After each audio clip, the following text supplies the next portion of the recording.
Hi guys, welcome back to my channel.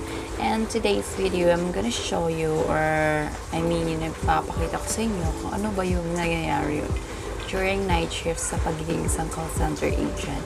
So, ayan, of course, maliligo tayo and mag-night skin routine, diba? So, syempre, ginagawa ko yun every night and exactly 8 p.m. So, ayan, nag-flowers.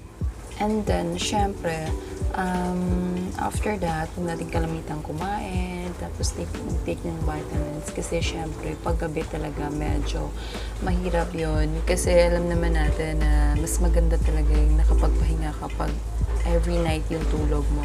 So, basically, ginagawa ko every night. So, I take vitamins twice. Kasi, syempre, medyo risky paggabi yun chef natin in terms sa pag-duty o pag-work. So, ayan. After kong mag-blower ng hair siya, syempre, mamimili ako ng mga damit na susuot ko. Ayan. Tapos, after that, kakain and then go to work na exactly at 9:30 p.m. So, ayan. So, tonight, I'm going to ride angkas. So, hindi ako sasakay sa shuttle namin. So, siguro mga 10 to 20 minutes yung biyahe from our home to our work site. So, ayan, medyo hindi na siya traffic kasi malapit na naman yung so, malapit na mag-10 a.m. So, mag-curfew na naman. So, mostly yung naglalabasan is yung mga may trabaho na every night. So, ayan, yun yung mga nangyayari every night. Bilang isang call center at night shift and medyo ayan, papakit na ako sa building, naglalakad na malapit na yung work ko. So basically before, 1 hour before my work time talaga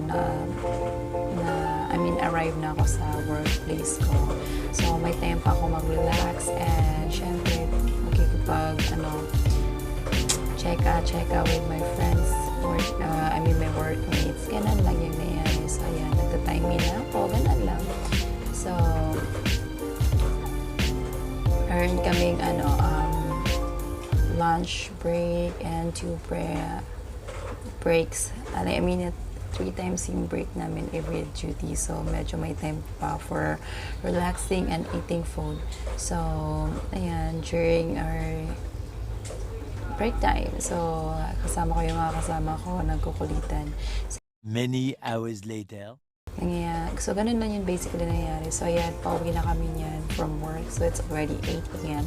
in the morning. And, ayan, waiting na kami for our shuttle to go home.